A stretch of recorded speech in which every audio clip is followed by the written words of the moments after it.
So there's basic requirements to be exempt, three major ones.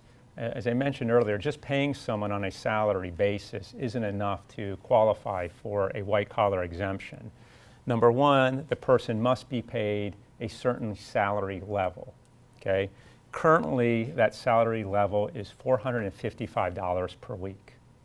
So even if you perform a job that requires you to manage 2 or more full-time employees, you're a director of a division, and you would otherwise, your job duties would qualify for you as an exempt employee, you still have to make a minimum amount of money per week on a salary basis to be exempt. It's currently set at $455.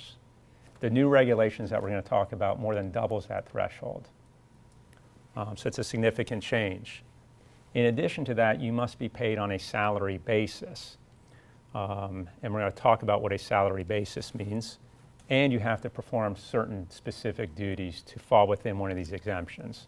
So the key takeaway is that in order to meet an exemption under the Fair Labor Standards Act, you have to be paid a certain amount and in a certain way, and your job duties have to qualify for one of the enumerated exemptions under the Fair Labor Standards Act.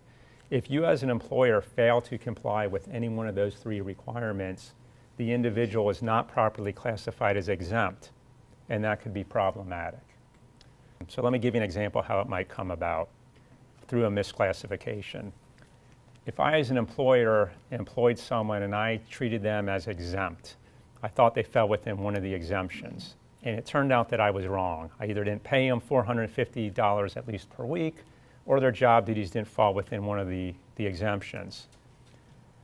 Now I've misclassified the employee.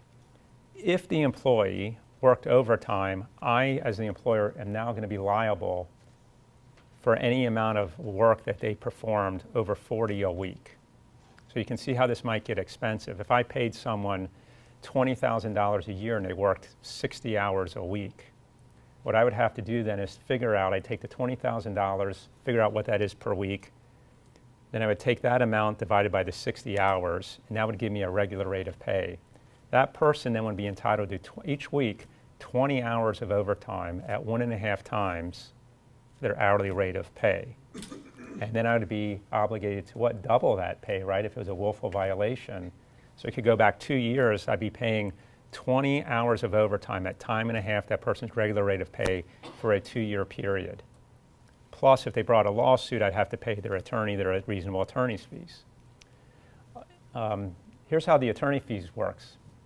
All the attorney has to do is establish damages, even anything above 0 will qualify for that attorney to get their reasonable attorney's fees.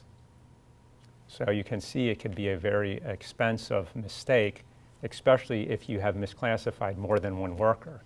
What if you misclassified 10 people in a certain position and they all brought a claim?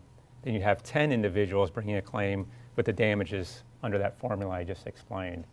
So you can see that if you are not complying with the law and you misclassify employees, the liability can be just devastating to a company, could force bankruptcy to a small employer.